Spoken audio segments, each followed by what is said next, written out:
हाँ, तो ये है भारत की महानता के प्रथम 2 युग।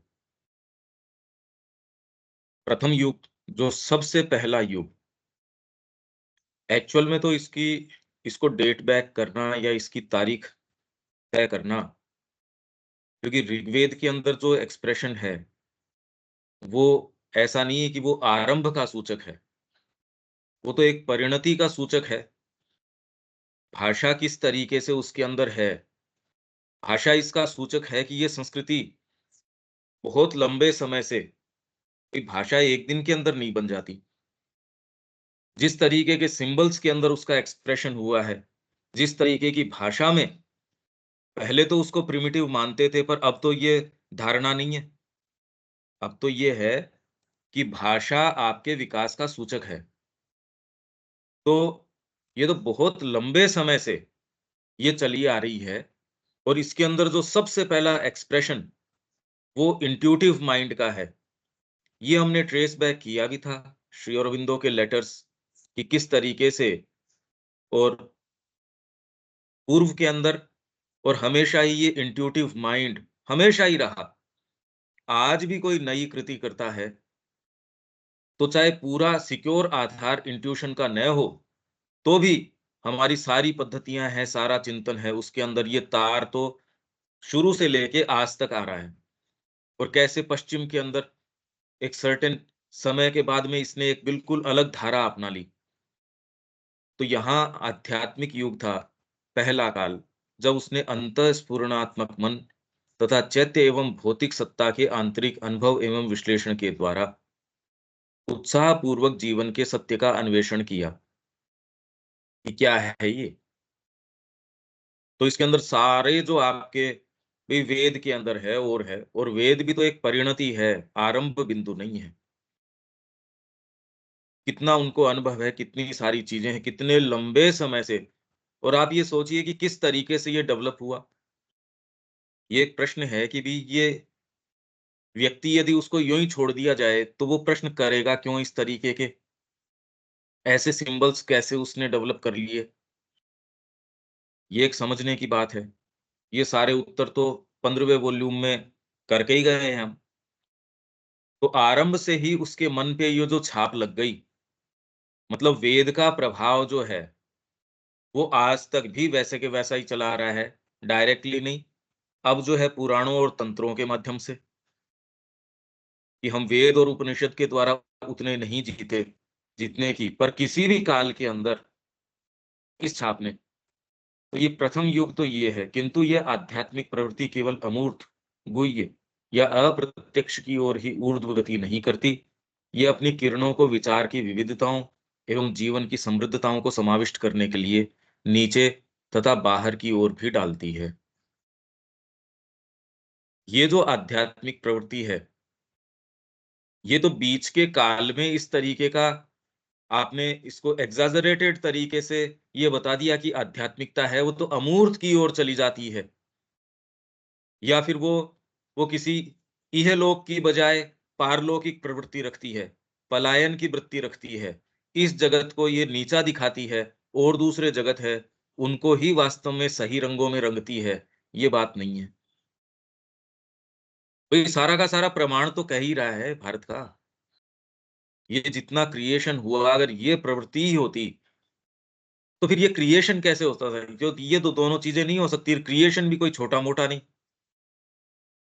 हाँ, ये निश्चित है कि इसकी प्रवृत्ति है, वो जो मूल रूप से प्राइमरीली आध्यात्मिक रही, पर आध्यात्मिकता को हम जैसे डिफाइन करते हैं, वो प्रॉब्लम डेफिनिशन की चल रही है। कि आज भी आप जीवन का वास्तविक जो वैभव है या सैटिस्फैक्शन है, किसमें आप कौन से भाग को, खाली उदर पूर्ति को, या खाली आपके निरे भौतिक भाग हैं, उनके सैटिस्फैक्शन को वास्तव में जीवन का सैटिस्फैक्शन बोलते हो, या वो बिल्कुल गौण है? ये तो अभी भी देख सकते हो।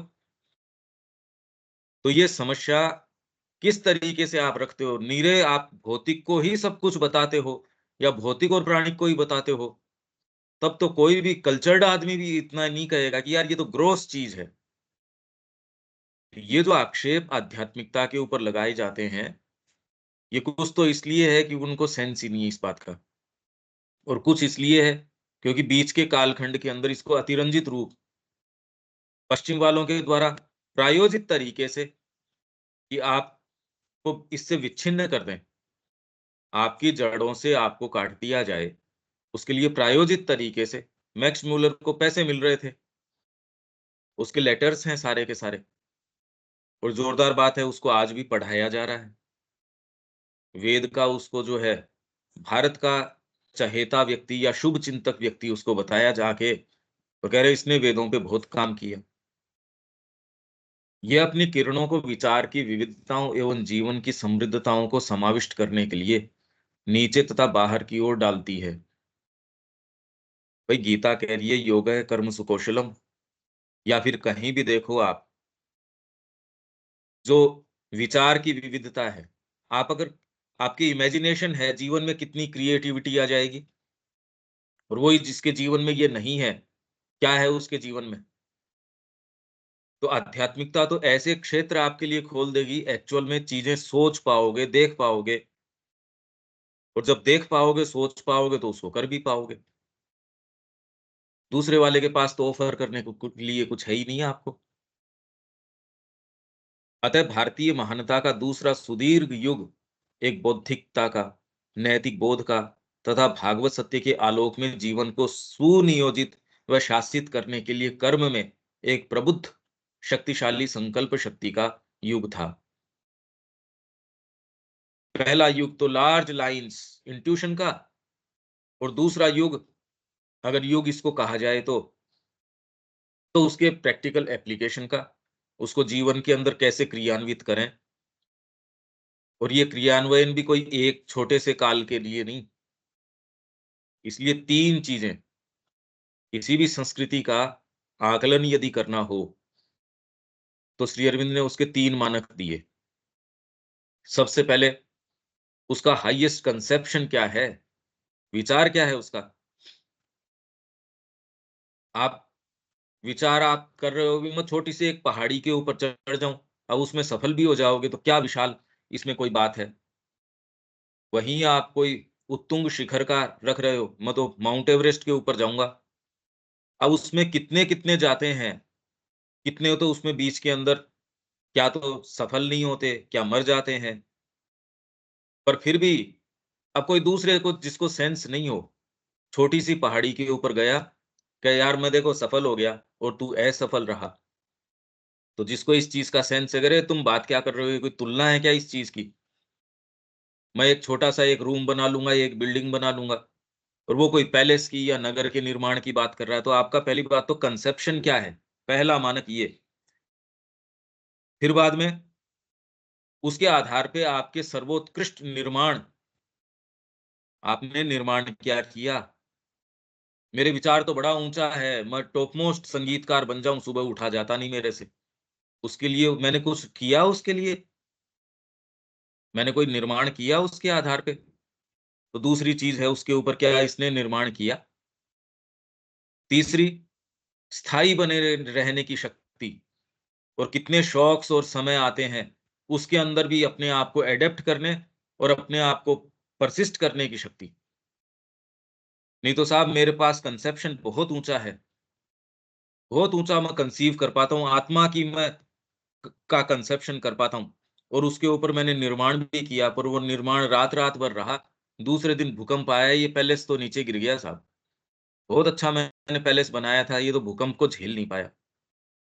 तो उसकी बजाय तो दूसरे निर्माण हैं, वो ज्यादा टिके रहेंगे और वो ज्यादा आपसे फिर बाद के अंदर इस मानक में आगे निकल जाएंगे। इन तीनों ही स्टैंडर्ड्स के ऊपर इस संस्कृति ने अपेक्षा से बेटर किया हमेशा ही। मानवीय क्षमता या शक्ति के अंदर जो भी सामर्थ्य है, उससे हमेशा ही पराकाष्ठा के ऊपर, तीनों के ऊपर कंसेप्शन ऐसा अकल्पनीय हर दिशा के अंदर। फिर उसके आधार के ऊपर टॉप मोस्ट इसकी जो कृतियां हैं, कौन सा ऐसा फील्ड है जिसके अंदर कृति न की हो। और तीसरे, स्थायी बने रहने की शक्ति आज तक भी है। और दूसरे, पूरा विश्व आज इसकी ओर निहार रहा है कि हमारी समस्याओं का यदि हल है। और यदि आप ध्यान से देखें, ये सारा हल श्री अरविंद और माँ ने अब आके प्रॉपर तरीके से, जो इतने समय से चला आ रहा था, आज की भाषा के अंदर उसको प्रस्तुत कर दिया। हमारे लिए काम पहले तो ये है कि जो उत्तर उन्होंने दिए हैं, उसमें प्रवेश किया जाए, उसको अपने जीवन में आत्मसात किया जाए। तो ये कहीं गई ही नहीं। एडेप्टेबिलिटी दो देखो इसकी, अक्षुण्ण बने रहने की इसकी शक्ति देखो आप, कि आप डेट बैक ही नहीं कर सकते, कब तक ये कहाँ तक पीछे जारी है अतीत के अंदर। क्योंकि वेद जो कितना पुराना है, उसमें भी जो अभिव्यक्ति भाषा के माध्यम से हुई है, वो कोई आरंभ नहीं, वो तो परिणति दिखा रहा है। भाषा कोई यूँ तो है नहीं कि एक दिन के अंदर पैदा हो गई। तो वो संस्कृति का कितना गहरा अतीत रहा होगा और कैसा रहा होगा। ये सारी चीज़ें हमको इस दृष्टिकोण से विचार करने की आवश्यकता है। तो आत्मा के युग के बाद आया धर्म का युग। धर्म मतलब रिलिजन नहीं, यहाँ ये नहीं, धर्म। क्योंकि इसके अंदर पहला जो युग आता है, अगर इसको आप सत्य युग बोलो, तो भगवान विष्णु यज्ञ के रूप में मनुष्य के हृदय के अंदर विराजमान होते हैं और किसी बाहरी शासक की, किसी बाहरी नियम विधान की इनकी कोई आवश्यकता नहीं है। ये पहला आपका फ्लॉलेसली इंट्यूशन, सबसे पहला जो युग, वैदिक युग आप कह रहे हो या सत्य युग कह रहे हो, उसमें किसी बाहरी विधान की आवश्यकता है ही नहीं। माँ वहां विराजमान है, किस बाहरी नियम की? नियम तो माँ की उपस्थिति ही है, और दूसरा नियम कहाँ से आएगा? फिर उन्हीं का कोई पार्षद है, उसकी उपस्थिति मात्र सारे के सारे आश्रम में है और साधना के लिए हैं, एक उपस्थिति मात्र, ये पर्याप्त है। तो दूसरे युग के अंदर भगवान विष्णु जो है राजा के रूप में, उस रूप में आते हैं और उनकी उपस्थिति मात्र से सब चीजें सुचारू चल रही हैं। तीसरे के अंदर अब आपका, और ये दूसरा युग, इसके अंदर वेद के बाद में आपके जो उपनिषद के काल हैं और हैं, जिसमें एक्सप्रेशन, इंट्यूशन तो है, पर इसमें इंटेलेक्ट थोड़ा सा, आपका माइंड जो है वो और आ गया। तो एक्सप्रेशन आप देखो, उसमें प्योरली सिंबॉलिक है, इसके अंदर एक्सप्रेशन। तो वेद को इसलिए नहीं मानते थे कि वेद तो कर्म कांड है, क्योंकि प्रवेश ही नहीं हो पा रहा था। इसमें आके ये जो उपनिषदों में बात कर रहे हैं, ये ज्ञान की बातें कर रहे हैं, क्योंकि माइंड के लिए उसको पकड़ पाना थोड़ा सा और एक्सेसिबल हो गया। एक्चुअल तो नहीं पकड़ पा रहे उसको, पर थोड़ा माइंड के लिए एक्सेसिबल हो गया। तीसरे काल के अंदर जब इंट्यूशन से और थोड़ा सा इंट्यूशन बैकग्राउंड में चली जाती है, माइंड और ऊपर आ जाता है। इस काल के अंदर अब आपको एक टेंजिबल चीजें चाहिए, नियम चाहिए, विधान चाहिए, सोच समझ चाहिए, उसके कारण विधान सारे ये चाहिए, जिसको व्यक्ति पकड़ सके, जिसके आधार पे आगे चल सके। तो इस युग के अंदर भगवान व्यास के रूप में आते हैं, मतलब विष्णु जो हैं, भगवान व्यास के रूप में आते हैं और सारी चीज़ों को कोडिफ़ाई करते हैं। शास्त्र, नियम, धर्म, ये धर्म कि राइट कंडक्ट क्या है, किसके साथ कौन-सा व्यवहार करना चाहिए, किस समय, व्यक्ति, स्थान, वस्तु, इन सारों को अगर कंसीडर करो, तो किन्हीं भी गिवन कंडीशन के अंदर राइट क्या है, सही क्या है, तो व्यक्ति के लिए शास्त्र एकदम बाध्यकारी हो जाता है। रिगरसली फॉलो करवाते हैं उसको, और इतना डीपली प्लांटेड है कि अभी तक भी उसके प्रतिध्वनि हम सुन सकते हैं, ऐसा नहीं है। तो आत्मा के युग के बाद आया धर्म का युग। महाभारत का कितना भी अंतरंग आपके संवाद चल रहा हो, मतलब गीता के अंदर भी यहाँ युद्ध की स्थिति है, और उसके अंदर भी कृष्ण उसको कह रहे तेरा धर्म ये है। रिमाइंडर देखो आप, बार बार बार बार, जैसे ही आप धर्म की मतलब राइट की बात करते हो, वैसे ही प्राणिक प्रकृति है उसके ऊपर लगाम लग जाती है। सही क्या है? जैसे ही जो व्यक्ति सही गलत की मतलब युद्ध के काल के अंदर भी यदि आप सही गलत की बात कर रहे हो, तो आप ये समझ सकते हो कि आपकी प्राणिक प्रकृति के ऊपर कैसी लगाम कस दी जाती है। तो आत्मा के युग के बाद आया धर्म का युग। वेदों और उपनिषदों के बाद आई कर्म तथा सामाजिक निर्माण, प्रतीकों के निर्माण तथा विचार एवं दर्शन की ओजस्वी शताब्दियां। प्रतीकों का निर्माण, भाई आपकी जो वर्ण व्यवस्था है, प्रतीक का ही तो निर्माण है। वर्ण किस चीज़ को सिग्निफ़ाई कर रहा है कि आप अपनी अंतरात्मा के अंदर पर्टिकुलर कौन-सा भाव लेके आए हो। उसके लिए जीवन में आपको सुविधा कौन से कर्म में होगी, किस तरीके के मतलब आपका जो ये आउटलुक है, उसमें ये लाइन है, इसको फ़ॉलो करोगे, तो आप भी सुख में रहोगे और अपना बेस्ट जो है वो समाज को भी दे सकोगे। और जब हर व्यक्ति अपना फुल सैटिस्फैक्शन उसको प्राप्त हो रहा है और मन, प्राण और शरीर और आत्मा सारों का हो रहा है, अपराध क्यों होगा? अपराध तो इसीलिए पैदा हो रहा है क्योंकि इनके बीच में सामंजस्य नहीं है। इसलिए कोई जेल की या इनकी कोई आवश्यकता ही नहीं है भई। राजा घूम-घूम के ये देख रहा है कि प्रजा में कोई डिससैटिस्फाइड तो नहीं है। और ये बात कोई कोई पुराने अतीत तक की है नहीं, ये तो ऐसा है कल तक की। राजपूत ऐसे थे, जो भेष बदल के रात को ढूँढ रहे थे कि मेरे साम्राज्य के अंदर किसी को दिक्कत तो नहीं है। तो प्रतीक, ये सारे के सारे प्रतीक हैं। फिर विवाह के अंदर ये कह रहे हैं जो जो रूपक काम में लिया जाता है या जो मंत्र काम में लिए जाते हैं, वो कोई भी ह्यूमन मैरिज के नहीं है।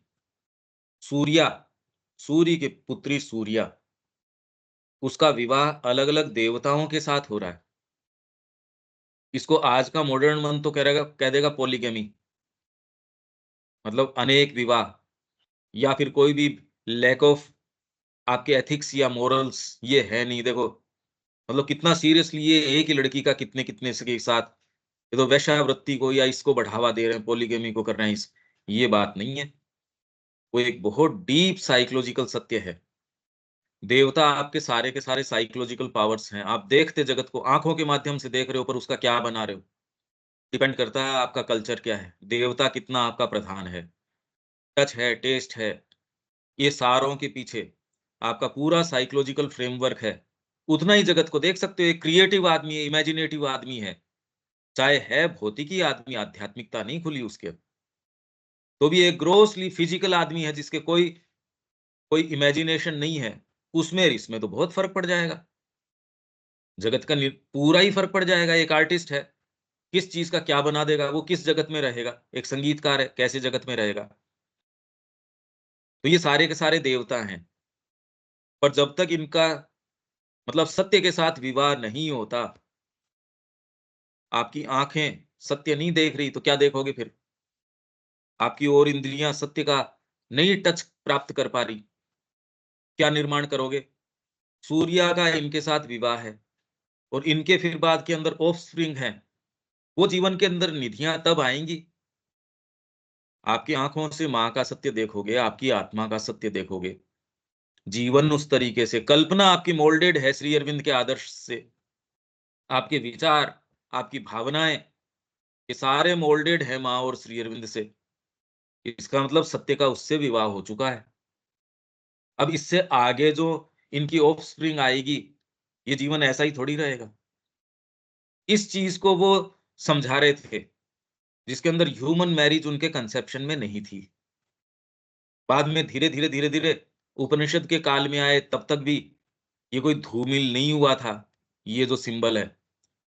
फिर जो है और नीचे आते गए, आते गए, आते गए, तो जो सिंबल है, वो धूमिल होता गया और बाहरी जो अनुष्ठान है, उसने एक दूसरा रूप ले लिया। आज बिल्कुल भी इसका ख़ैर अब तो बिल्कुल लुप्त हो गया, पता ही नहीं है। पर है ये उस चीज़ का प्रतीक और ये प्रतीक आज भी उतना ही प्रासंगिक है, ये तो है नहीं कि चली गई ये बात। हम सब जितने भी बैठे हैं, ये कुछ न कुछ डीपर परस्यूट या डीपर एस्पिरेशन रखते हैं और दूसरी चीज़ें आती है, वो जो उसको आप चाहे नेगेटिव बोल दो, जिसको ये वेद है, पणि है, वृत्र है, इनका नाम देता है। वो आपको अपने मार्ग से आपके कदम हटाते हैं, पॉज़िटिव जो चीज़ें हैं, वो आपको मार्ग के ऊपर रखती हैं। आँखों से कैसे देखोगे, जीवन में कैसे व्यवहार करोगे, वो तब कर सकोगे, जब इन सारों के साथ माँ का जो सत्य है, वो आके जुड़ जाए। तो विवाह हो गया इनका, सूर्य की पुत्री सूर्या, सत्य है, उससे निःसृत होके जो चीज़ आ रही है, वो इन सारे भागों के साथ अपने आप को एसोसिएट करे। इस तरीके से आप एक-एक सिंबल को देखोगे डीपली साइकोलॉजिकल और स्पिरिचुअल है। अब इसके पीछे आप इतिहास गढ़ने की कोशिश करो कि ये सूर्या जो है इसका विवाह इसके साथ हो रहा है और आप इसको ऐतिहासिक घटनाएँ या इसके अंदर इतिहास या ये कहो देखो इस समय तो अनेक व्यक्तियों से विवाह का रिवाज था या पता नहीं कैसी-कैसी कहानियाँ गढ़ रहे हैं इसके अंदर, पर ये है ही नहीं, निराधार है। श्री अरविंद एकमात्र इसको सामने लेके आते हैं, एकमात्र। तो प्रतीकों के निर्माण तथा विचार एवं दर्शन की ओजस्वी शताब्दियाँ। दर्शन पर यहाँ का दर्शन और पश्चिम का दर्शन, इसमें धारा का बड़ा अंतर रहा। आज भी कोई भी दर्शन है, कोई भी दर्शन, वो अपने आप का पैरेंटेज किसको बनाए बताएगा? वेद को। भई कितनी पद्धतियाँ हैं। हमने गीता के अंदर उसका जो इंट्रोडक्शन है उसमें क्या पढ़ा? कितने लोग हैं जो गीता को सांख्य का प्रतिपादन करने वाली पुस्तक बताएँगे, कितने हैं जो भगवान का ये वाला तत्व कि यही वाला, कुछ कहेंगे अक्षर की बात करेंगे, कुछ कहेंगे नहीं, परा प्रकृतिर्जीव भूता। तो इसके ऊपर फिर बाद में अद्वैतवाद की, द्वैतवाद की, विशिष्ट अद्वैत की, ये सारी पद्धतियों का एक-एक अपना-अपना निरूपण करेगा, आधार बताएगा गीता को। तो दर्शन जितने भी हुए उन्होंने अपनी पैरेंटेज गीता अपना पैरेंट किसको बताती है? कि हम तो यहाँ से आए हैं। तो अल्टीमेटली कैसा भी विचार, कैसा भी दर्शन, कुछ भी हो, सीधे वापस पहुँच जाता है वहीं अपने मूल में। जब भारतीय जीवन व संस्कृति के बाहरी रूपों की व्यापक रूपरेखा निर्धारित की गई और यहाँ तक कि उनकी आने वाली विकास की अवस्थाओं का भी बीज रूप में निर्धारण किया गया। इसमें जीवन की हर डिटेल जो है आपको रिमाइंड करती है आप कौन हो, आपका मूल क्या है। तो आपको वापस भई आपके अंदर जिस तरीके की जो जो इंक्लिनेशन है आपका, जो स्वभाव है, उस तरीके से अब बाहरी पेशा क्या होना चाहिए, आपका लाइन ऑफ एडवांसमेंट क्या होना चाहिए, उसी तरीके से पूरे जीवन को अनुष्ठानों से, ऐसे प्रतीकों से, ऐसी चीज़ों से, समाज के विधानों से, आपका पर्टिकुलर कुल है, आपका पर्टिकुलर धर्म है, आपका किस तरीके से आपको जाना चाहिए उसमें सुविधा होगी। और उसके अंदर आपके पग-पग के ऊपर ऐसे लोग विशेषज्ञ बैठे हैं, जो आपको गाइड करेंगे। ये शास्त्र तो रख दिया आपने, उसको इंटरप्रेट कौन करे? और आपके हिसाब से अब आपको क्या आवश्यकता है? इस कंडीशन में आपके लिए क्या है? ऐसे लोगों की उपस्थिति वहाँ है।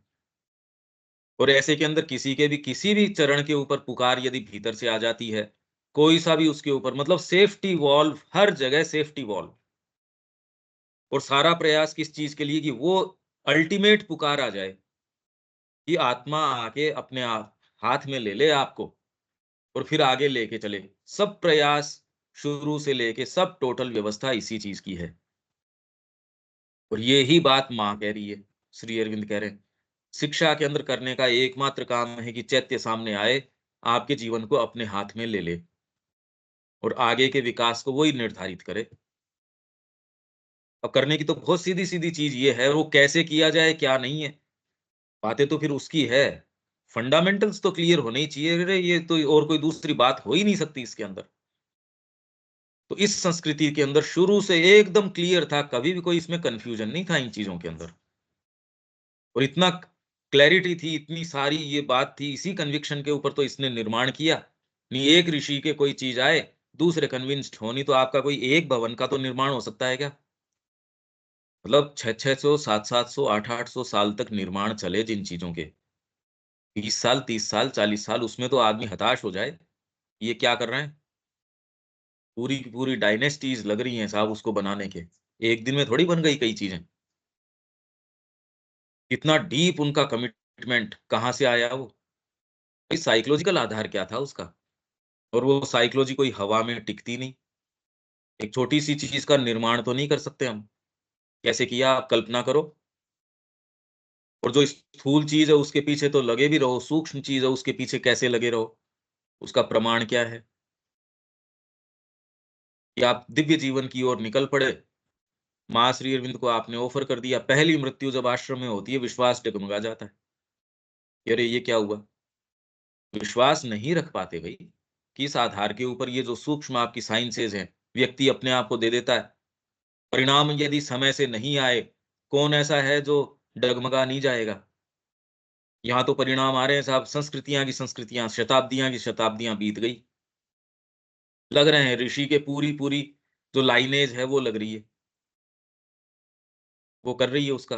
फिर ऐसे सत्य, ऐसी चीज़ें वो निकाल के लेके आ रही है। आधार सोचो आप, संस्कृत सभ्यता का महान शास्त्रीय युग इसी बौद्धिकता के प्रस्फुटन का परिणाम था, जिसमें पांडित्य, विज्ञान, कला, साहित्य, राजनीति, समाजशास्त्र तथा दैनिक जीवन, इन सब में सूक्ष्मता की चेष्टा के साथ विस्तृत संशोधन हुए। मतलब लगातार इनके निरूपण हुआ, इनके शास्त्रों का कोडिफिकेशन हुआ, पर संशोधन मतलब इस देश, इस काल, इस पात्र के अनुसार इसको इस तरीके से संशोधन एप्लीकेशन के अंदर। ये नहीं कि फंडामेंटल्स हैं उनमें संशोधन, कि आप कॉन्स्टिट्यूशन के अंदर चेंज कर रहे हो, नहीं, वो नहीं। फंडामेंटल्स जो है वो है, उसका आज देश काल पात्र के अनुसार एप्लीकेशन क्या होगा, उसमें तो परिवर्तन आ ही जाएगा। एक परिवार के अंदर एक व्यक्ति अकेला है, शादी के बाद में जो परिवर्तन आ गया, बच्चे हो गए जो परिवर्तन आ गया, उन बच्चों का विकास होगा तो परिवर्तन आ जाएगा। फंडामेंटल्स थोड़ी चले गए, और जो रूप पैदा होंगे या किस तरीके से चीजें होंगी। कोई संस्था है, अकेला व्यक्ति है, साधना के लिए आ गया, खूब कंसंट्रेट करके कर रहा है, पर जैसे ही अब उसके अंदर वो शिक्षा केंद्र खोल लेगा या फिर और साधकों के रहने की कर लेगा, उसमें भी इंटेंसिटी रह सकती है मान लो, और आपने ये चीजें और जोड़ दी उसके साथ। यहाँ तो ये संस्कृति पूरे देश को लेके चल रही है। संशोधन तो हर व्यक्ति के साथ करने जरूरी है, तो इसके लिए उनको इनके गुरुओं की भी जरूरत है, जगह जगह जगह जगह। ये थोड़ी अगर उनको गाइडेंस नहीं हो, व्यक्ति चले कैसे? आपने शास्त्र का तो निर्माण कर दिया, पर मैं अप्लाई कैसे करूं? पहले तो सारे पढ़ो उसको, ये तो संभव नहीं है। और मेरी स्थिति के अंदर मैं अपने के ऊपर लागू कैसे करूं? कैसे कर ले व्यक्ति? उसकी भौतिक सत्ता भी है, प्राणिक सत्ता भी है। सत्ता तो उस समय भी वही थी जो आज है। ये नहीं है कि मन प्राण शरीर कुछ अलग थे उस समय और आज अलग हो गए ना। उनका नियमन किस आधार पे है, वो क्लैरिटी थी। आज वो नियमन कर लो, आज वही रूप पैदा हो जाएंगे आज के अनुकूल। इस काल में हमें न केवल सौंदर्य बोधात्मक मतलब एस्थेटिक, अपितु भावनात्मक व इंद्रिय सेंसेशनल और सेंसुअल, और यहाँ तक कि प्राणिक एवं भोग विलासिता हेडोनिस्टिक के अनुभवों का भी परिमापन दिखाई देता है। परिमापन मतलब मापते कब हो आप चीज को? पूरी था पा ली आपने, मापने का मतलब उसकी था पा ली, उसके चरम पे ले जाके उसको देख लिया कि इसमें क्या है क्या नहीं है। ये नहीं कि उससे डर के हैं भोग विलासिता, नहीं नहीं, इसमें तो आध्यात्मिकता आपकी खंडित हो जाएगी, इससे थोड़ा बच के रहो। इसको ये नहीं, मंदिर खड़े कर दिए उसके ऊपर, उनको कोई कोई इसमें शक नहीं है, या उसमें कोई डगमगाते नहीं इस बात के अंदर, वो बिल्कुल भी। आप सोचिए क्या आधार चाहिए इसके लिए। किंतु प्राचीन आध्यात्मिकता इन सब मानसिक एवं प्राणिक क्रियाकलापों के पीछे प्रभावी रही, और इसके बाद का काल उत्तर शास्त्रीय युग समस्त निम्न जीवन के उत्थान और उस पर आत्मा के मूल्यों का प्रभाव अंकित किए जाने का साक्षी रहा। यही पौराणिक व तांत्रिक। अब आ गए ना सीधे सीधे, जो अपन कह रहे थे शुरू किससे हुआ? वेद से, उसके बाद में उपनिषद, फिर बाद के अंदर आपके अंदर ये पौराणिक, फिर तंत्र। तंत्र मतलब जो ये आपका वाम मार्ग है, वो वाले तंत्र नहीं। तंत्र मतलब आपकी भौतिक सत्ता भगवान के साथ कैसे संपर्क में आ सकती है, जिसमें ठाकुर जी को भोग लगाना, मंदिर उपासना, उनकी पूजा करना, पद्धतियां, ये सारी की सारी जितनी भी हैं, ये सारी तंत्र का अंग है। जब आप भीतर से जुड़े होते हो, श्री अरविंद ने ऑब्जर्व किया माँ की एक एक डिटेल्ड क्रियाकलाप, तो वो कह रहे हैं आपकी सारी चीजें, चलना फिरना, भाव भंगिमा, हाथ का मूवमेंट, सब तंत्र सम्मत है। तो सारी की सारी भाई डिवाइन स्वयं है। तंत्र आपको उससे जोड़ देता है, ये तो ऑलरेडी युक्त हैं, जोड़ किसको देगा? इसलिए भाव भंगिमा, माँ आपको उठा के एक ब्लेसिंग पैकेट भी दे रही है, कितना महत्व है उसका, सिग्नेचर करके दे दिया, उसका महत्व कितना जबरदस्त है। माँ का टच, माँ की ये वो सारी उनकी कथाएं, उनकी लीलाएं सारी उनसे जोड़ देती हैं। सारा प्रयास कुल मिला के इससे है कि आप अपनी सत्ता के केंद्र से किसी भी तरीके से जुड़ जाओ। इसमें अब हमारे पास ये सुविधा रही नहीं कि आपके इतने इंट्यूशन वगैरह डेवलप्ड इतने हैं नहीं, भौतिक प्रकृति सामने आ गई तो भी कोई दिक्कत नहीं है। इसमें पुराण और तंत्र, इसलिए भले समझ नहीं रहे हो, करोड़ों करोड़ों लोग रोज जो ये कोई भागवत है और है पुराणी तो है, ये पौराणिक चीजें ही तो हैं। विनंद बाबा ने इतनी गायें दी, दूसरा कहता फिजिकली संभव नहीं है ये, या रामायण में कई चीजें इस तरीके की हैं, आप कहे ये तो फिजिकली संभव नहीं है। तो ये जो लोग बैठे हैं ये कोई फिजिकल चीजें तो सुनने गए नहीं मां। जोरदार बात ये है, फिर भी रस आ रहा है। कोरोना के समय जब ये सीरीज उन्होंने रामायण की चलाई, देखो आप, इतनी जबरदस्त लोगों की ये थी, जबकि वो देख चुके हैं, वो स्टोरी का पता है, इंतजार कर रहे हैं उसका, अरे वो आएगी, चहेता प्रसंग तो वो है। दूसरा कह रहा है कि ये कोई फिजिकल रियलिटी नहीं है, न इतिहास है। ओके ठीक है, तेरे इतिहास को लेके रख, कौन पढ़ता उन पुस्तकों को? आपके पास लाइब्रेरी के अंदर एकेडमिक पर्पस से तो भले ही पढ़ी हो, और उसके अंदर भी अगर सही चीज नहीं बता रहे, श्री अरविंद की चीज रखोगे या कोई जो मोटिवेटेड कोई इतिहास रख रहा बता रहा है उसको रखोगे? पौराणिक व तांत्रिक पद्धतियों का तथा भक्ति प्रधान धर्मों का अर्थ था, तो बाद के अंदर ये चीजें आ गई। और अब तो माँ और श्री अरविंद के आने से इनकी सारों की पराकाष्ठा परिणति हो गई। ये क्या हो रहा है आप ये देखिए, सबसे पहले इंट्यूशन, इंट्यूशन के बाद इंटेलेक्ट, इंटेलेक्ट जब धीरे धीरे उतरता है तो आपकी प्राणिक प्रकृति, प्राणिक प्रकृति को जोड़ने के लिए कैसे करोगे? इसके लिए पुराण आ गए। नहीं तो अगर आपको ये नहीं कहा जाए कि इसका आलिंगन कर सकते हो भगवान का, पुत्र के रूप में, इनफैक्ट शत्रु के रूप में भी आप उसे बैर भाव भी रखोगे, तो भी भगवान से मिल सकते हो आप। आपको कोई सारे अप्रोचेज हैं आपके लिए खोल दिए गए, नहीं तो आपको कभी नहीं, खाली आप इसी अप्रोच से जाओगे तो आप तो कभी नहीं जा सकते। पुराण ने आपको सब चीजें सारी की सारी, कि कैसे आप तो किसी भी तरीके से चलो उनकी तरफ। तो ये पुराण आ गया जिसके अंदर आपकी जो वाइटल नेचर है, हिडोनिस्टिक टेंडेंसीज है, ये आ गई। फिर और उससे नीचे आए भौतिक प्रकृति, भौतिक प्राणिक, जिसमें आपके अंदर प्रेम है या नहीं है। ये आप क्या प्रेम करोगे? अब गंगा जी के अंदर जाके आप ठीक है स्नान करके आ रहे हो, पर कैसी जबरदस्त चीज है ये देखो आप, जिसके अंदर छोटे छोटे व्रत हैं, त्योहार है। अब इससे क्या प्रेम है एज सच? तो ये आप ये कह रहे हो सब सूंड जी मारे हम तो, ये अब इसके अंदर ये तो तंत्र है, ये सीधा सीधा मूर्ति उपासना है, उसके अंदर आप दिया कर रहे हो, उसमें भले ही आपके भाव उठ रहा है या नहीं उठ रहा है। तो अगर ये कह दिया जाए भाव उस दिन आरती कर लेना, कितने लोग आरती करेंगे? आपकी जो भौतिक प्रकृति है वो तो तामसिक है, उसको तो फिर बाद में रिगरसली ना, भाव उठे नहीं उठे वो तो उठता रहेगा, ये करो। तो सारा प्रयास आप ये देखिए कि उच्चतम जो अभिव्यक्ति है आत्मा की, इंट्यूशन से लेके, और श्री अरविंद और माँ, इन्होंने भौतिक तक का पूरा जो ये चक्र है, इंट्यूशन से लेके प्योरली मटेरियल फिजिकल तक का है, वो चक्र पूरा कर दिया। और यहाँ दिव्य जीवन कैसे आएगा, भौतिक तत्व तक के अंदर दिव्य जीवन कैसे आएगा, इसको जोड़ दिया। अगर इस तरीके से आप इसको नहीं जोड़ो और इस चक्र को पूरा नहीं करो, तो इसका मीनिंग क्या है फिर बाद में? वेद जो कहता है असतो माँ सद्गमय, तमसो माँ ज्योतिर्गमय, मृत्योर्मा अमृतम गमय, उसकी परिणति तो हुई नहीं फिर बाद में।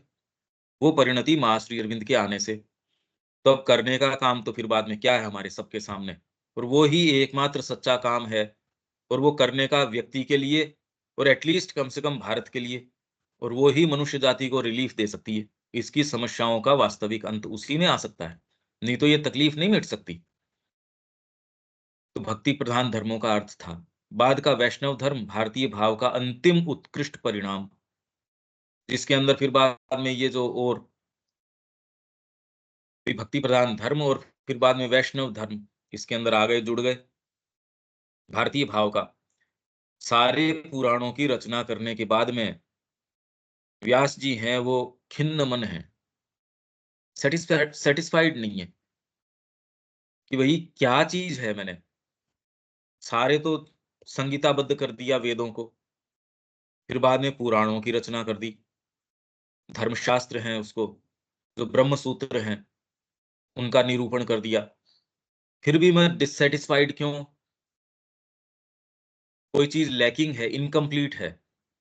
तब नारद जी ने आके उनको कहा, अरे आपने भगवान की लीला कथाओं का तो गान किया ही नहीं, वो करो। हार्ट का अप्रोच तो आया नहीं इसके अंदर अभी तक। हार्ट सबसे पावरफुल लीवर है, हार्ट यदि इसके अंदर है, माँ की ओर है, तो वो उधर सारी चीजों को लेके चले जाएगा। व्यक्ति के अंदर समझ है, हार्ट उसमें है ही नहीं, वो आयास में हो जाएगा सारा काम, मतलब प्रयास ज्यादा रहेगा और उसके अंदर रिटर्न जो है वो थोड़ा रहेगा। भक्ति है सारे, मतलब मन आपका जिसके अंदर लग रहा है वो खींच के ले जाएगा सारी चीज को। आपकी सारी इम्प्योरिटीज हैं उनको भी समय से पूरी उसकी प्योरिफिकेशन कर देगा। तो भारतीय भाव का अंतिम उत्कृष्ट परिणाम अपने सार रूप में सौंदर्यबोधी भावात्मक एवं इंद्रिय सत्ता को आध्यात्मिक सत्ता की सेवा में प्रयुक्त करता था। इसने युग चक्र की रेखा का समापन किया। युग चक्र जो चला रहा था उसका समापन उस रेखा का। हालांकि इसका वास्तव में या तो हम ये कहें कि ये समापन था और श्री अरविंद ने एक नए युग का जो है उद्घोष किया है। इसलिए अतिमानस जो है, माँ ये कह रही है जो अवतारों का आगमन है उस पूरी प्रक्रिया को अब उसकी आवश्यकता नहीं है। या युग चक्र के अंदर जो प्रलय आ रहे थे उसकी अब कोई आवश्यकता नहीं है। अब तो लाइट टू ग्रेटर लाइट, पहले डार्कनेस टू लाइट, और उसके अंदर भी एक समय ऐसा है कि भी मनुष्य मनुष्य जाति इससे आगे नहीं जा सकती। तो अवतार आ रहा है नए तत्व लाने के लिए। तो ये सारी चीजें, इसका पीछे का कारण ये है ये, और पूरी ये संस्कृति यदि इस तरीके से आप देखो तो कहीं कोई इसके अंदर डिस्कॉर्डेंसेस नहीं है, विभेद नहीं है, कहीं भी ये डिस्पैरिटीज नहीं है कि साहब ये बात तो यहाँ ये कह रहे हैं, इससे विपरीत बात ये कह रहे हैं, हम नहीं समझ पा रहे। बाकी इसके अंदर कोई विपरीत अर्थ नहीं है। विपरीत यदि प्रतीत भी होता है तो वो एक्सट्रीम्स है, भगवान के जो छोर हैं। भाई एक किसी देश के भी आप छोर देखोगे कितने एक्सट्रीम्स, भारत के वातावरण कितने एक्सट्रीम्स, और विपरीत थोड़ी है कोई। ये तो इसकी विविधता की निशानी है, उसकी प्रचुरता की निशानी है। वैसी डिवाइन की बात करोगे, उसके आयामों को लेके आओगे, उनकी चीजों को लेके आओगे, तो कोई विपरीत नहीं है ये तो उसकी प्रचुरता की निशानी है, उस अनंतता की निशानी है। अब ये हो गया अपना, आ गया तीसरा पॉइंट, भारतीय पुनर्जागरण का भावी कार्य। एक्चुअल में तो इस तरीके से देख के अब फिर बाद में इसके इतिहास पे दृष्टिपात अगर करोगे तो कड़ियां जुड़ेंगी, तो चीजें समझोगे। और इतिहास पे दृष्टिपात करो किस पे, कैसे? क्योंकि जो भी आकलन कर रहा है वो तो अपनी छोटी सी बुद्धि के आधार के ऊपर इतिहास का आकलन कर रहा है। इसलिए भले आप उसकी डिटेल्स को, ये तो श्री अरबिंदो का पर्सपेक्टिव दिमाग में रख के फिर अब आप उस क्षेत्र के अंदर जाओ और इतिहास को लेके आओ, ये तो करने का काम है। और ये पूरी टाइमलाइन को ट्रेस करो, वेद से लेके आज तक की पूरी टाइमलाइन को, कि कैसे इस संस्कृति ने क्या किया। क्योंकि विहंगम परिप्रेक्ष्य तो श्री अरविंद ने दे दिया, बर्ड आई व्यू तो दे दिया, एक्चुअल क्या रहा क्या नहीं रहा ये तो करने का काम है। करके और फिर बाद में हमारी जो संस्कृति है आगे की बच्चों को ये बताने की बात है, इससे जोड़ने की बात है। इससे एक जो चमत्कार सिद्ध होगा वो अकल्पनीय होगा। वैभव उनके अंदर जो आएगा, जो अपने मूल से जुड़ने की, अरे उससे क्या होगा? वृक्ष अपनी जड़ से जुड़ जाएगा तो क्या होगा? वही होगा, बच्चा अपने मूल से जुड़ जाएगा, पूरा रस बहने लगेगा जीवन के अंदर, उसके चेहरे के ऊपर जो चीज आ जाएगी, जीवन में जो कन्विक्शन आ जाएगा, जो मुद्दे आ जाएंगे, अभी है नहीं। इसलिए बेचारे को ढूंढने पड़ते हैं, जगह जगह जगह जगह से बटोरना पड़ता है। भाई अगर आप उसकी जड़ें ही काट दो, या कोई कोई जड़ मुश्किल से बच पा रही हो, क्योंकि आप इस संस्कृति में पैदा हुए हैं या आप हेरिडिटी या कोई किसी चीज से जुड़े हैं, तो उससे भले ही कोई थोड़ा बहुत आपको थोड़ा रस मिल रहा हो। ठीक है, ये पॉइंट आगे चलें या कोई बात है इसमें देविका जी? नहीं पंकज भाई, क्लियर है ये। हाँ, पर ये चीज खाली श्री अरविंद बताते हैं। हाँ जी। ये तो इस ये पर्सपेक्टिव देता ही नहीं कि ये वॉक है स्पिरिट की। ये जो आए योग चक्र आपका पूरा का पूरा आया, ये आत्मा की वॉक है, अपनी जगह से चली और जंगल के अंदर जाके कि भी मेरे को तो यहाँ भी पैलेस बनाना है, तो भौतिक तत्व तक आ गई। मेरे को तो यहाँ भी परमात्मा को स्थापित करना है, यहाँ इस जड़ तत्व के अंदर दिव्य जीवन लेके आना है, दिव्य शरीर में दिव्य जीवन। यहाँ ज्ञान नहीं रहेगा, मृत्यु नहीं रहेगी, बुढ़ापा नहीं रहेगा। दिव्यता ही दिव्यता होगी। अगर मृत्यु है, ज्ञान है, बुढ़ापा है, ये सारी चीजें हैं, तो आप कितने भी बड़े ऋषि हो, कितने भी क्या हो, जीवन से तो पलायन करके जाना ही पड़ेगा। मतलब अल्टीमेटली यहाँ गुंडागर्दी रहेगी, बढ़िया चीज तो कोई आ नहीं सकती। तो ये पहले तो इसका संकल्पना करना और इस ऐसे जगत के अंदर इसका उद्घोष करना। आप कल्पना तो करो कि कोई आके ये बात कह रहा है, खाली अपने कमरे में बैठ के नहीं कह दे रहा है यूं ही। उसके ऊपर सारी चीज कर रहा है। ये क्या चीज की है श्री अरविंद ने और माँ ने? ये तो इसीलिए वो कह रहे हैं, ये decisive action, action direct from the supreme. Supreme स्वयं ही कर सकता है। और मां श्री अरविंद ये कह रहे हैं कि हमेशा ही इतिहास के अंदर शुरू से लेके आज तक श्री अरविंद हमेशा ही रहे हैं।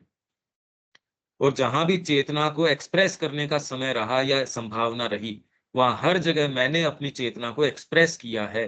मैं हमेशा ही विद्यमान। तो मतलब हम दोनों ही विद्यमान। और फिर बाद में किस किस युग में कौन कौन सो के अंदर हमारी लाइट थी, हमने कैसे एक्सप्रेस किया, वो नाम भी बता रहे हैं, कुछ पॉइंटर्स भी बता रहे हैं। तो वो उन युगों के अंदर तो उन्होंने अपने आप को एक्सप्रेस किया। अब हमको वो छोड़ के चले गए, ऐसा तो नहीं हो सकता। ये डीप डाउन विश्वास हम में से तो करना ही चाहिए कि भी वो विद्यमान हैं। यदि हम उनके प्रति खोलते हैं, वो हमारे बीइंग को काम में लेना जानते हैं।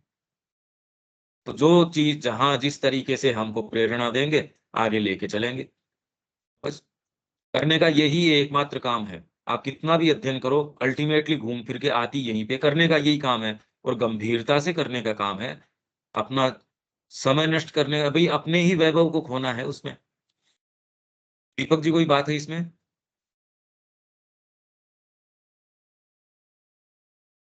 तो कोई बात तो नहीं है, लेकिन बहुत इंफॉर्मेशन इसमें छिपा हुआ नजर आ रहा है। हम्म,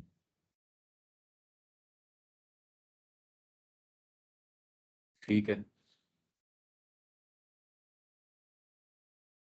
ये एक और अपन देख लेते हैं, भारतीय पुनर्जागरण का भावी कार्य।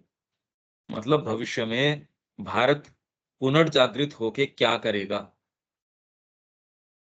भावी कार्य क्या है, और हम क्या इसका अंग होने चाहिए या नहीं होने चाहिए?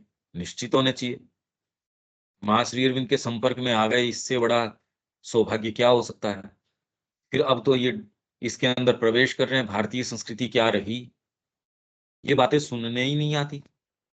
जो चीजें श्री अरविंद खोल रहे हैं, ये कल्पना भी नहीं है। ये आप सारी चीजें सुन सकते हैं, वो फैक्ट्स अब इनके आधार पे आप सुनोगे तो ये फैक्ट्स और आपको ये लगेगा, हाँ श्री अरविंद जो कह रहे हैं वो बिल्कुल ठीक कह रहे हैं। या फिर वो जो व्यक्ति कह रहा है, हाँ ठीक लाइन में ही कह रहा है। सारे जितने भी फैक्ट्स आप कोई भी उठा के देख लो, किसी भी फील्ड के उठा के देख लो, इसी चीज को और प्रमाणित करते हैं। कोई भी इसका खंडन नहीं कर सकता। अपनी समस्त भव्यता, गंभीरता एवं पूर्णता के साथ प्राचीन आध्यात्मिक ज्ञान एवं अनुभूति की पुनः प्राप्ति ही, प्राचीन आध्यात्मिक ज्ञान एवं अनुभूति की पुनः प्राप्ति, मतलब वेद की पुनः प्राप्ति ही इसका प्रथम सर्वाधिक अनिवार्य कार्य है। भारत को करने के लिए और हमको करने के लिए क्या है? एकमात्र प्रथम प्रथम चीज है ये, सर्वाधिक अनिवार्य क्या है? कि जो इसका आध्यात्मिक ज्ञान एवं अनुभूति है, जिस आधार पे वो रहा, और उसकी तैयारी के लिए क्या आवश्यकता है। एकदम आपकी जो निम्न प्रकृति है उसको कस देना, उसको एक हायर अनुशासन के अंदर ले आना।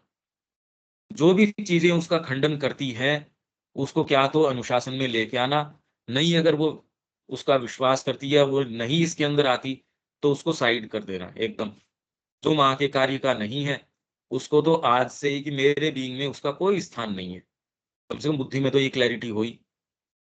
पहली चीज ये है, मतलब ये तो आधार आपका तैयार कर देगा कि जो भी मेरे बीइंग के अंदर माँ का खंडन करता है, उसके लिए कोई स्थान नहीं है सचेतन रूप से तो। अब जिसके प्रति सचेतन नहीं है उसका तो अपने बस नहीं चलता। पर अभी आप पाएंगे कि बहुत बहुत चीजें ऐसी है जो सचेतन हैं हम, और हो सकते हैं तुरंत के अंदर। उनका हमारे बीइंग पे कोई क्लेम नहीं है, उसको तो तुरंत ही और उस माँ को ऑफर करना चाहिए, उनकी शक्ति का आह्वान करना चाहिए, उनको कहना चाहिए ना, या कम से कम बुद्धि में तो ये कहो नहीं मैं इससे अपने आप को डिसएसोसिएट करता हूँ। मैं कर पाता हूँ या नहीं कर पाता हूँ वो एक बात की बात है, पर कम से कम बुद्धि से तो प्रश्रय तो नहीं दे रहा उसको। तो तुरंत कहना कि भैया तेरे से मेरा कोई संपर्क नहीं है, तू मेरा अंग नहीं है, बस ये तो कहो। ये क्लैरिटी बहुत बड़ा अंतर ले आएगी जीवन के अंदर। अभी तुरंत के अंदर तो हम क्या कह रहे हैं, नहीं मेरा अंग है, ये चोर मेरे घुसियाया मेरा चोर है, मेरे ये कामना घुसियाई तो इसकी पूर्ति तो जरूरी है। अरे यार चोर घुसियाया तेरे घर के अंदर, तो तेरे से खुद से नहीं निकल रहा हो तो तू दूसरों की सहायता पुकार ले। यही तो हम करते हैं। खुद से नहीं होता तो हम फोन करते हैं, भैया आओ देखो ये यहाँ है हेल्प करो। रोग घुसियाए तो आप डॉक्टर को कहते हो भैया देखो इसको ठीक करो, आप सहायता के लिए पुकारते ही हैं। तो वैसे ही एक आपकी दूसरी चीजें प्रवेश कर गई, नहीं मेरा विचार, ये तो मेरे आ गई ये चीज। अरे यार रोग घुसियाया, एक बदमाश घुसियाया। पुनः आध्यात्मिक ज्ञान और अनुभूति की प्राप्ति, जिसको हम बिलोंग करते हैं या जो हमारा उत्तराधिकार है, पुनः प्राप्त करना उसको, वो हमारा बर्थ राइट है।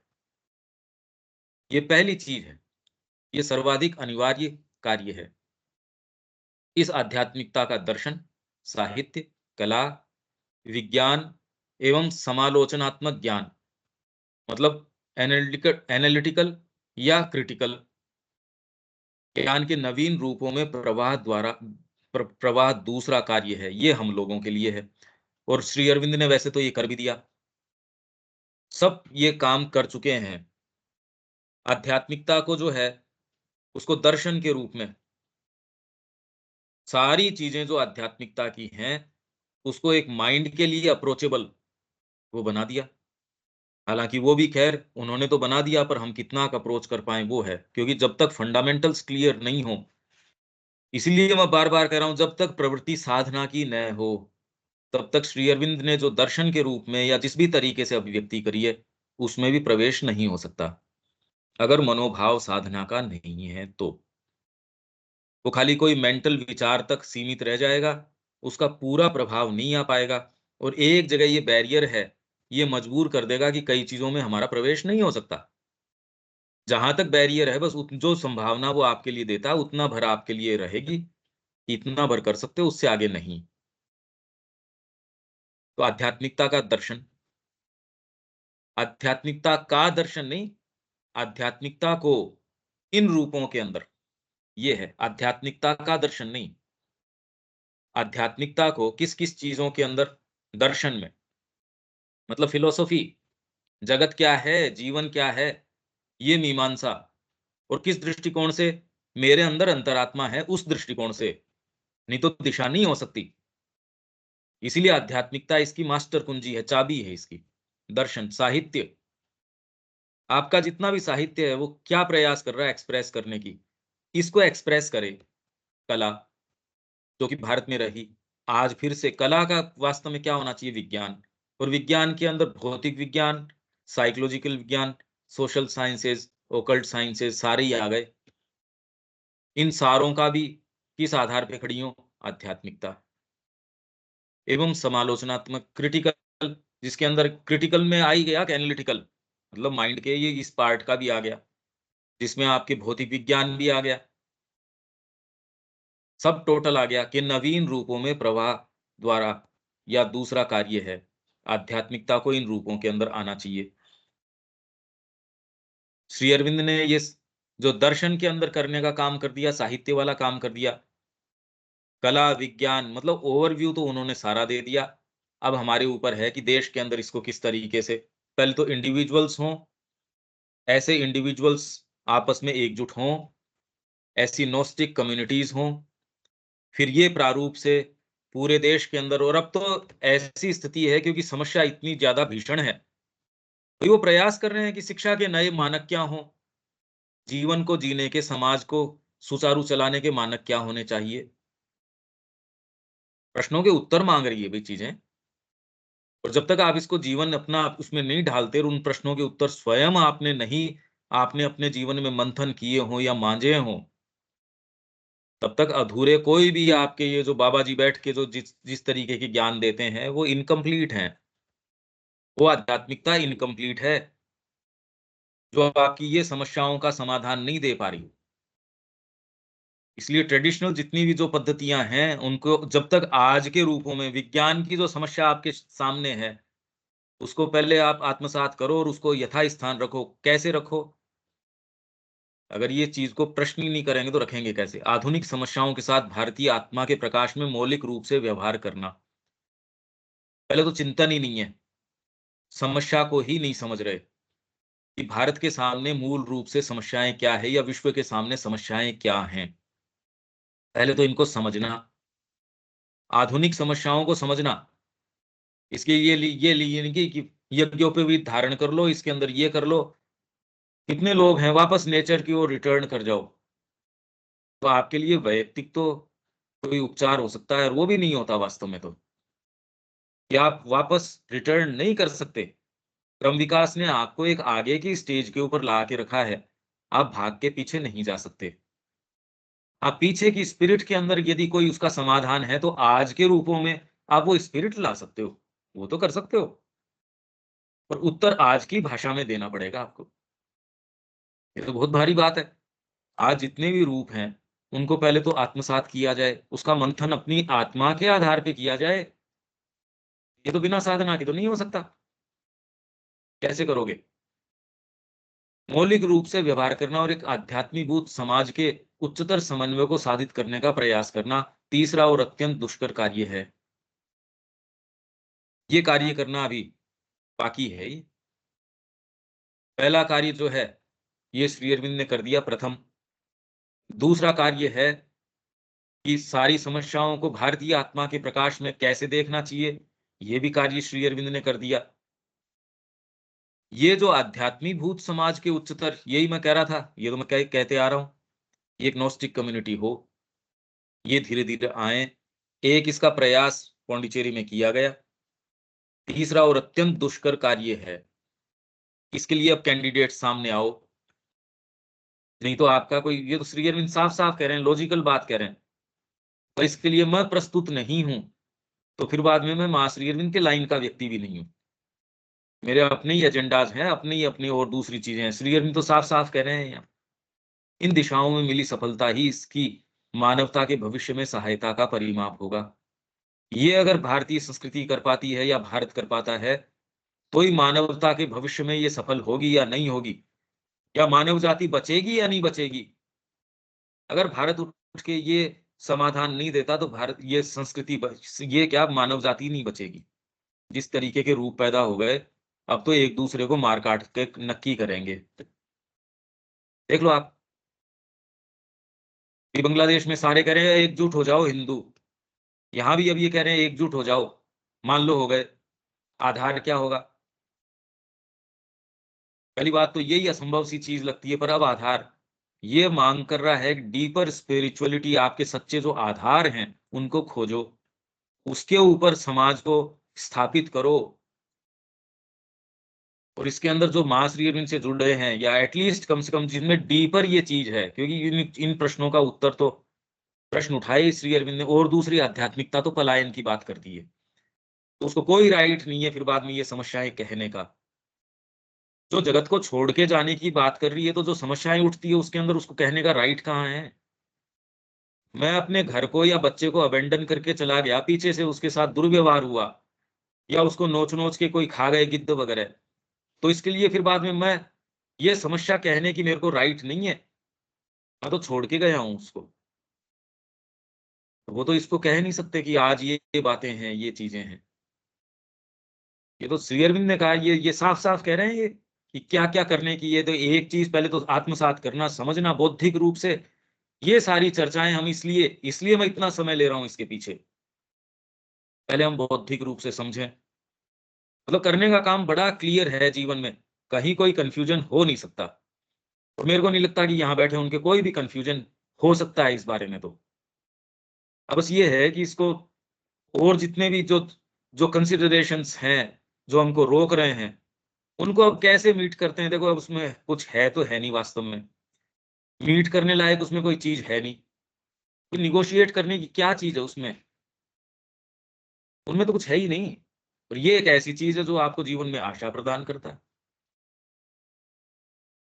तो कितनी भी हो, सारों का परिणाम तो यहीं तक आ रहा है। अब बस ये है कि कमर कस के पहले तो इसको बौद्धिक रूप से अपनी आत्मा में आत्मसात करना और एकजुट होके इस काम में लग जाना। यही आज के हम इसको आज क्या रोज का यही है इसमें। ठीक है देविका जी? हाँ जी पंकज। दीपक?